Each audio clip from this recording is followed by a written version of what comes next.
Hey, babe, what are we talking about today? Today, we are going to talk about what to do if you've been laid off.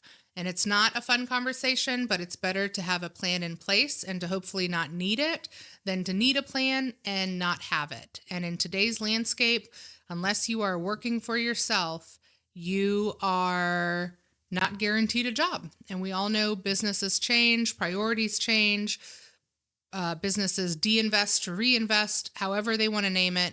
Your job is not safe. It doesn't matter how good of an employee you are, how many projects you executed at the highest level. If the business is pivoting and they don't need you anymore, they will let you go. So it's better to have a plan in place. And I know I spend a good amount of time on LinkedIn. It's one of my preferred social media platforms. And unfortunately, I see every single day that people have their little green open to work banner. And, again, these are highly skilled people who have been professionals within their fields for decades, and they're getting let go left and right. So we wanted to do an episode to help you navigate, or to help your friends and family navigate what to do if you were to get laid off. Yeah, and part of the financial planning process is maximizing your income, and so your income being a big part of how the plan proceeds and whether or not you're able to achieve the goals you want to achieve. So therefore, you do want to have a plan in place in case the income that you were planning on coming in doesn't come in for a certain period of time. Yeah. So we're going to keep this nice and brief. We're going to hit on what we think are the most important things to do and consider if you've been laid off. But if at any point you think that we missed anything, please let us know so that we can add more information to our show notes, or even do a part two. So to kick it off, I think the first and most important thing you need to do is to process what happened. This is your time to be woe is me, to be angry, to be upset, be disappointed, feel your feelings, know that your feelings are valid, and you have to just sit in the suck, and you need to give yourself some time, honestly, to grieve the situation.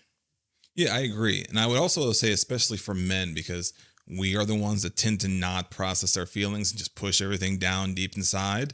And you need to process your feelings. I think properly processing your feelings is going to allow you to move on to the next step where you can actually, with a clear mind, move forward with a plan.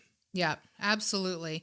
I think one of the other things to do in this moment is, once you've processed your anger and your disappointment, reflect on what it is that you liked or loved about that last career, and what you didn't like, because this is a great opportunity for you to potentially pivot. Maybe you were going into the office, but you really would love a remote job. Maybe you're in a global role and now you want to, only work within the U.S. Hours of business instead of being on late night calls. Do you want to still manage a team, or do you want to be an individual contributor? There are so many things that go into making us happy at work that I think it's really important to reflect on what you want that next role to honestly look like, and not just to jump for the next thing that comes your way, because it might not be the right fit. I like how you said an opportunity, because you took a situation that, for most people is negative, and it seems negative, and you kind of framed it in a different light as far as opportunity. So if there was, things about your job that you didn't like and that you actually want to change, but maybe you were too scared to change, use this now as an opportunity to make that change. So I like that thought process. I'm all about the mindset shift in 2024, because your mind is powerful. And again, yes, it sucks. Sit in the suck, but then change your mind. And the silver lining is you get to determine what that road looks like moving forward. You get to make the changes of maybe what you didn't like in your previous role and apply them to your search in this new role. So absolutely, I think it is an opportunity. The second thing that is important is to look at your benefits. Did you leave with a severance? Do you have insurance that is going to expire in 2 days, 2 weeks, 2 months? What does that look like? Especially if you, let's say your insurance takes care of your whole family, right? In our case, for example, if I were to lose my job, That's not just on me, but that's, oh, now we don't have insurance for a family of 4. So understanding what your maybe exit package looks like. Are you getting 1 more paycheck, 2 more paychecks, 3 paychecks? Are there commissions coming your way, bonuses? Are you going to get paid out for unused PTO, unused sick leave? Really understand what it means to no longer be with that company and make sure that you understand those benefits. One important call out is that in most cases, you still have access to your HR people within that company, even once you've separated, especially if it's just a few days or a week or two after. So utilize your resources. If you still have access to the portal for a certain amount of time, make sure you understand what your separation really entails and what benefits are still coming your way. Yeah, because when it comes to the insurance aspect, depending on during the month, the date that you are let go will make a big difference in maybe when your benefits end. So as we said before, it sucks to be let go, but you need to reach out to your HR, as Jess said, and find out all the specific details and write them down as far as, like you said, paychecks that are coming in, but like more importantly, like you said, the insurance aspect, because especially if you're someone that relies on your health insurance because maybe you don't have the best health or you have medications or doctors that you see on a regular basis. You want to know these things because you don't want to go into an appointment thinking that your insurance is still in place. And the next thing you know, you're hit with a giant bill because you don't have insurance. And normally when you separate from a company, they do offer you something called Cobra. But I would say 9 times out of 10, when someone is let go, the cost of Cobra is not something that they can foot while they're being let off and they don't have an income coming in. Right. So typically, if you are separating from your company, you will get an exit, package, an exit interview, an exit opportunity with your HR professional. Utilize that packet, that time, and ask questions. Okay. Number 3 is file for unemployment. Okay. First, we want you to sit in the suck. That's really important. Process those feelings. Number 2, understand the benefits that you still have or are coming your way, or which ones will no longer be available and when. But the 3rd is file for unemployment. You are paying into unemployment right now as an employee. This is not the time to be prideful, to not want to use the system. I mean, people come up with all sorts of things. Go get that unemployment, and it's going to be different from state to state. So go to Google, type in unemployment for your state, make sure you're on the government website, and then you're going to need to look into what kind of paperwork do you need to fill out? What kind of documents are you going to need? And also understand that those benefits are not going to kick in 2 minutes after you hit submit. So you do not want to sleep on this. You want to make sure that one of the first things you do is file for unemployment because it's going to take time to process. Yeah, it's going to take a few weeks. And especially depending on, for example, when you were laid off. If the economy was down and it was massive layoffs across the various companies, then you're going to have a lot more people filing and it's going to take a lot longer to do it. So the sooner you do it, the sooner you can start to receive the benefits. Yeah, do not wait on that. That is not, if you are by nature a procrastinator or you're just thinking, oh, I'll put it off, don't put it off. Think about anytime you deal with a government agency, how long it takes to get things done. Okay, like imagine yourself walking into the DMV, but for your unemployment benefits. Get it done today, okay? You do not want to wait on that. I'm still waiting to be able to go to the DMV to get the official ID that I can use for plane flights. Oh, yeah, your real ID? Yeah, still waiting. And we've been at this new address for almost a year, and getting a DMV appointment, okay, we're getting off track here.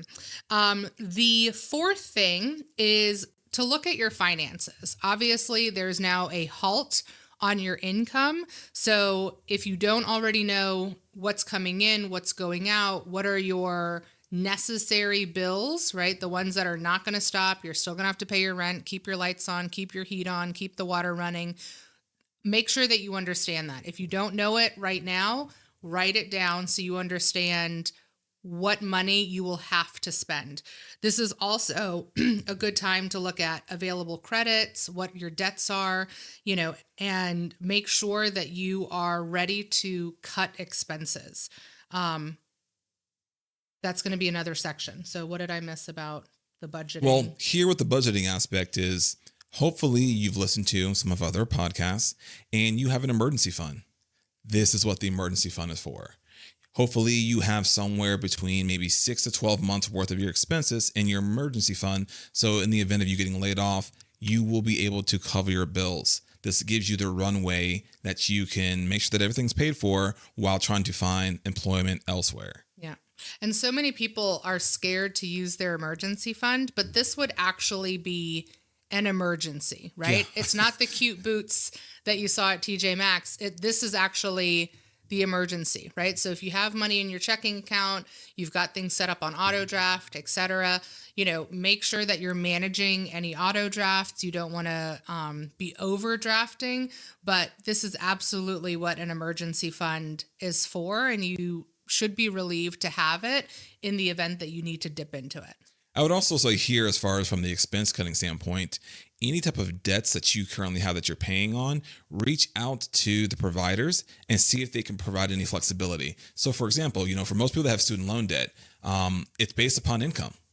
So if you don't have any income coming in, calling into them and getting adjustment could be very key in regards to making sure that you have enough money to get through the period until you find employment again. So don't shy away from those, scenarios where you're reaching out to, if you have credit card debt or like I said, student loan debt, call them.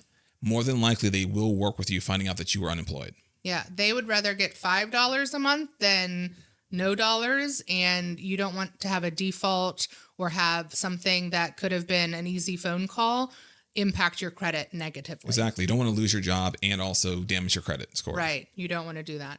The fifth thing that you're going to want to do after figuring out your budget, looking at, what kind of runway you have, your emergency fund, et cetera, is this is the time to cut unnecessary expenses, right?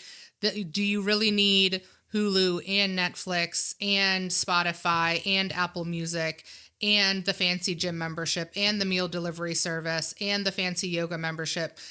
Those are all great things to have. Not saying you should stop working out or taking care of, your mental health or anything like that. But maybe you can go to the $10 Planet Fitness instead of the $190 Orange Theory, right? So this is the opportunity to really go bare bones and cut back on those luxuries, really are what they are. Yeah, the idea is that you want to be able to sustain a certain lifestyle for the period of time that you're going to be laid off. And by sustain a certain lifestyle, I mean that you want to take care of your needs. Needs, not wants. You want to make sure that you don't have any issues paying your mortgage or your rent. You don't have any issues paying for gas, food, utilities. Those are the things that you are going to want to focus on. And I'm not saying that you can't have any of those wants in there, but the idea is that you do want to be very much well aware of how much is going out, cost-wise for those wants and cutting back, especially if need be. I think it's much easier to cut back in the beginning and then maybe make some adjustments. Say, hey, it's not as bad. Maybe we can add a few more things to these back in rather than waiting until it's dire for you to cut back. Yeah, absolutely. It's also a good time if you do have a side hustle, have had one in the past. Is that something that you can ramp up, right? Let's say you're a dog walker and now you are not working 8 to 5. Can you walk more dogs? Can you watch dogs at home? Can you house sit somebody's dog? I mean, you're making birthday cakes and cupcakes. Is that something you can now put on your Facebook neighborhood page and say, hey, if you've got any upcoming celebrations, here's some of my work that I've done in the past. Reach out to me for rates. Whatever it is that you've done in the past to make money, is that something that you can now do while you have a little bit more time? Understanding, of course, you're going to be spending time applying for jobs, hopefully interviewing, etc. So don't overextend yourself. But is there something that you can do in the meantime? Also, depending on what your career is, this could be an opportunity for you to maybe do some freelance work. There's a lot of websites out there for, various needs that people have. And if you're able to fill that need, you might be able to really, put a good amount of money away by filling that void for other people. Yeah, like Fiverr, Upwork, places that, you basically sign yourself up as a contractor, right? And then people reach out to you for all sorts of things. Yeah. So think about the things that you're currently doing in your career and how you might be able to monetize those outside of, that job atmosphere. Yeah. That actually leads to my sixth point, which is all about your network is how you get work. This is really when we need to make sure that the resume is up to date, LinkedIn is up to date, that you have opened yourself up for work on LinkedIn, and then being specific with your network. So these are your friends, your family, people on LinkedIn, telling them, hey, I was recently laid off. Here's what I'm looking for in my next role. Here are my skills and qualifications, projects that I've worked on, certifications, etc. Can you help me find my next role? People are willing to help when they know what you are looking for and how you're qualified.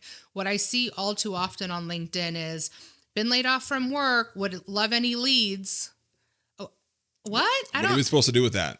I don't know what you're doing. Like, let's be honest. We have good friends. Do I exactly know what they do for a living? Not necessarily. Yeah, I could have 5 friends, all with project manager titles, and they all do 5 completely different things in 5 completely different industries. You need to be specific. You need to tell us, what kind of role you're looking for, hybrid, remote, on-site, what field, what your qualifications are. Have you been doing this for the last decade? Then let us know. Do you have 20 certifications in this field? Definitely let us know. I would also say in this kind of day and age, the easier you can make it for people to help promote you, the better. So let's say you see somebody within your network, and they have an opening at their company. Having them vouch for you, right? Getting your resume on the top of the stack for that recruiter is going to be essential. But if you're asking people to do work for you, we're all so busy, right? So my go-to would be, hey, Brandon, I see that so-and-so in your company is hiring. I'm really interested in this job. If I got you my resume, could you send it over to the recruiter? Here's a blurb that you can share to cut and paste so that you don't have to come up with a statement of why I'm fantastic. And in that paragraph, I would write it as if I'm the person asking to pass this information along, right? Brandon Norwood is a licensed financial planner to da-da-da-da-da, or, whatever it is. These are the certifications. Here's my experience within the field. You got to make it easy for people to want to promote you. Yeah, you do all the legwork for them, and all Absolutely. They're doing is simply presenting it. And I would also say, don't do this solely outside of being laid off. Right. That is a huge thing that people miss out on, is that they're not constantly networking throughout the course of just every day. Mm-hmm. Even if you love your job, I always say, have conversations with people. Don't turn down a conversation, because at the end of the day, the idea of working at a company for 30 plus years, it's gone. That's gone. Mm-hmm. The loyalty is not there anymore. So even if you like your company, you're doing well with your company, don't think that if it benefits the company more to let you go, that they won't do that. Right. They will. So Absolutely. You should always be looking to make sure that you have other opportunities possibly lined up in that scenario. Or at least contacts within that field. Networking, LinkedIn is a great place. Make sure your LinkedIn is updated. Make sure you have a business quality photo. Don't have a LinkedIn profile where it's just the little blue man and nobody can see your face. Like, if there's somebody super smiley in a professional photo versus I can't even see your face, who am I going to reach out to if I have an open position? Yeah. The person who I can see, not the person who's a weird built-in avatar, right? Also, too, is while you're making achievements at your current job, update your resume at that time. A lot of people don't keep a running list of the things that they're doing at their job and then updating on their resume. And then when it comes time to update their resume later on, they've forgotten about all these things. Mm-hmm. So you should honestly always have an updated resume. I'm not saying you got to do it every day, obviously, but maybe once a month or once a quarter, keep a running list of your achievements. Because the thing is too, is that when you go into an interview for a new job, if you can provide them concrete information about how you excelled, that's a lot different than providing very generic things. Yeah, absolutely. They want examples. You're probably going to have to pull out some references. So having, a little brag folder of people who shouted you out, people who gave you kudos, projects you worked on that, turned out phenomenal. Right. You want to have all that listed because, again, we've said it before. We are day to day in our jobs, in our roles, we're executing. We're just here thinking, oh, I'm doing my job, I'm doing it well, no big deal. But then when it comes time to actually brag on yourself, you don't remember who was part of that project, what the outcomes were, how you contributed. In your head, you're like, oh, that was 18 months ago. I don't even remember. Write it down. Make sure that you have that running list, because in times like this, you'll be able to go back to it and have it handy and then utilize it as you're looking for your next role. Yeah, and think about it, like, for example, if you're in a sales role and they're asking you about your performance, you just say like, I exceeded my goals. That's very generic as compared if you're saying I hit 155% of my goal within the first 6 months of the year. Mm-hmm. Very different. Very different. Yeah, absolutely. So obviously there are probably more things that you could do. But I think these items are really most important to get you started in the process of making sure that you're maximizing benefits, utilizing your network so you can get work, and making sure that you've taken time for yourself to process. So we'll run back through it one more time. The first thing that everybody should do is take time to process, be mad, be disappointed. Again, sit in that suck, because it does. And you need to take time to actually feel that, then reflect on it and think about what you want your next role to look like and what your requirements are. Because again, it's an opportunity potentially to pivot, to be with a better company, maybe a startup and a company that you've been long admiring, etc. So use it as an opportunity and change that mindset. Number 2 was look at your benefits. Understand what your benefits look like. When is your health insurance expiring? Are you getting a severance? What benefits are going to be made available to you? What resources maybe does HR have that you can tap into? Make sure you understand all of those things. 3, file for unemployment.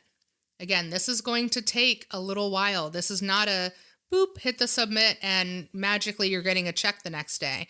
This will take time. It will vary from state to state. But it does take several weeks for most scenarios. You are paying into unemployment right now as a working employee. So do not feel embarrassment or shame or any other feelings that are negative about you tapping into unemployment when you need it. Yeah, this isn't you abusing the system. This is you using a social service that's provided to you. Absolutely. Number 4 is looking at your cash flow, looking at your emergency savings, which should be in a high yield savings account, looking at, your budget, money going in, money coming out, and then cutting unnecessary expenses, your subscriptions, your luxuries in life, right? And then are there any side hustles that you can promote or ramp up a little bit, right? If you're doing, 1 cake a weekend, well, can you do 5 cakes a week now? I don't know. What does that look like for you? But think about it. It's a great opportunity to make extra money while you're collecting unemployment and looking for your next opportunity. And then the last thing is update that resume, update your LinkedIn, make sure you communicate with your network to let them know specifically what you are looking for and what you bring to the table. This is the time to brag on your achievements, your licenses, the opportunities that you're looking for. Send an email to, your family and friends and be humble and let them know, and be vulnerable and let them know, hey, I was laid off. Now this is what I'm looking for. Attached is my resume. These are the things that I'm looking for in my new role. I'm in this industry. These are my certifications. These are my accomplishments. If you have anybody that I should be speaking with that you can connect me to, please do that. Here's a paragraph about me that you can feel free to send to your network. Because one of the amazing things is, as we get older, as we grow in our careers, as we get, quote unquote, better titles, we're moving up the corporate chain, our friends are doing the same thing. So they're going to have more leverage. Their network has been growing over the last couple of years as well. But it's just like Prince Charming, right? He's not going to just come and knock on the door. Your friends are not just going to be like, hey, I've got this amazing job open. Are you interested? If they think that you're still going to work every day, you have to communicate with people what happened, what you're looking for, what you want, and what's important to you. I'm laughing at the Prince Charming reference because In Cinderella, didn't he knock at the door? Did he knock at the door? Going around to find the person who fits the glass slipper? Yeah, but that was after she already had the slipper on. I'm just saying. I mean, I meant it in like, did he show up before the shoe came off? And he did not. I'm just messing. I know. So hopefully this episode is helpful. Hopefully you won't need this episode.